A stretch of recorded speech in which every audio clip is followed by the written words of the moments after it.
Party candidate in the November the 16th Anambra elections, Ifeanyi Uba, who visited the market, has asked for a data of all the traders involved, promising to help get them back on their feet again. He added that there must be a functional fire service and industrialized parks.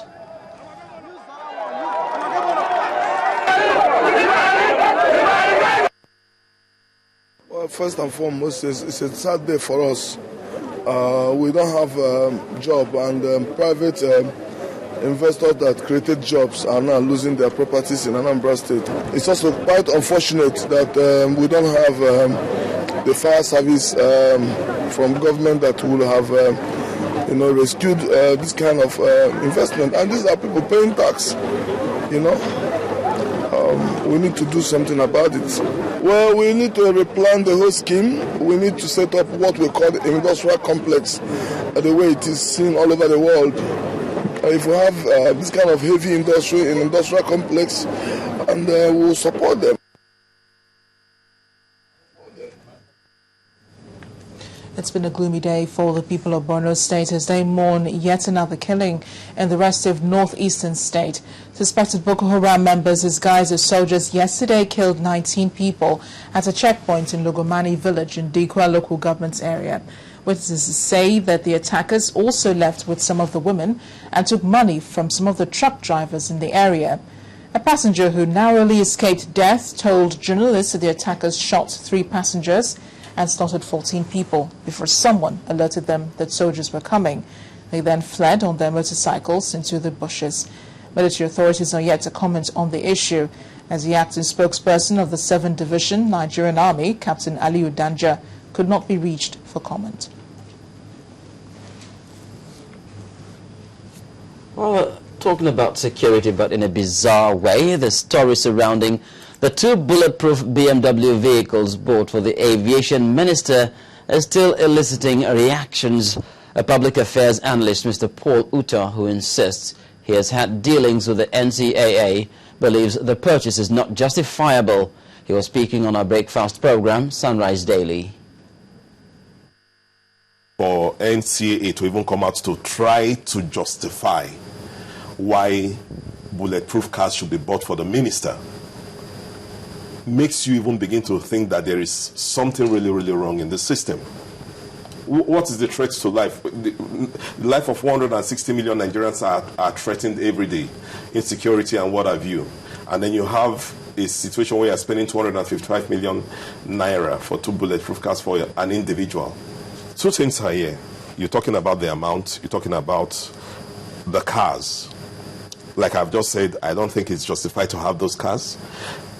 Some figures have come out to say those cars were supposed to cost 75 million each, not what we have here. So somewhere along the line, whether it was inflated or not inflated, it still stands to be seen that it is not justified to get bulletproof cars for this ministry at this point in time, especially when NCA has, complained over time about funds in that sector. What is clearly not good news for advocates of housing development in Nigeria. Experts have said it will take the country over 17 years to bridge the housing deficit. That is, if 1 million housing units are constructed yearly. This was revealed at the Summit for National Housing and Slum Upgrading in Abuja, targeted at developing strategies and policies for transforming the housing sector. But from the Vice President, Namadi Sambo, who also attended the summit, is an assurance that the federal government is developing a national strategy for mass housing delivery and slum upgrading. Now, a federal high court sitting in Abuja has reserved judgment in the case against 3 Lebanese nationals accused of terrorism and illegal importation of arms and ammunition. At the resumed hearing today, the prosecutor, Simon Egede, urged the court to convict and sentence the accused persons for being members of a terrorist group known as Hezbollah. The defense counsel, Robert Clark, however, prayed the court to discountenance the submissions of the prosecution on the grounds that Hezbollah is not known as a terrorist by Nigerian law.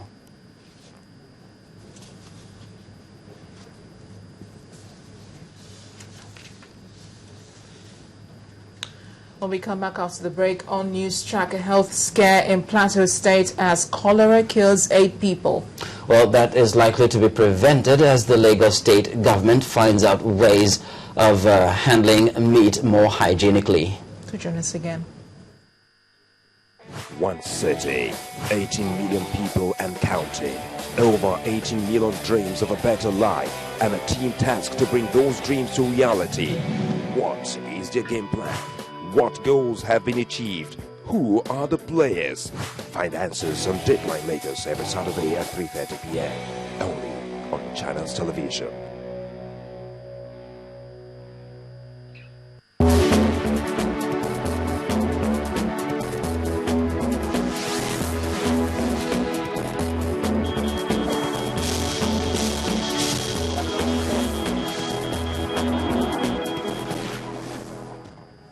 Welcome back. Get more on our top stories this hour, as well as in our other programs on our website, channelstv.com, and on youtube.com/channelsweb. But to get us on the move, visit m.channelstv.com to view us live on an iPad, an iPhone, or a BlackBerry.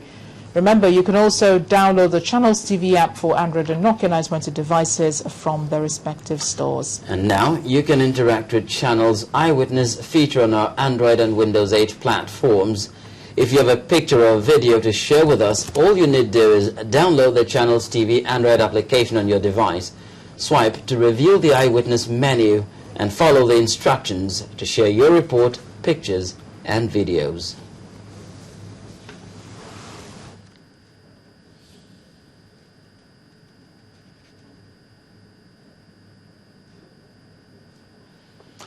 The Minister of Finance, Dr. Ngozi Okonjo-Iweala, has called for a harmonized tax system in the country for enhanced local and foreign investment.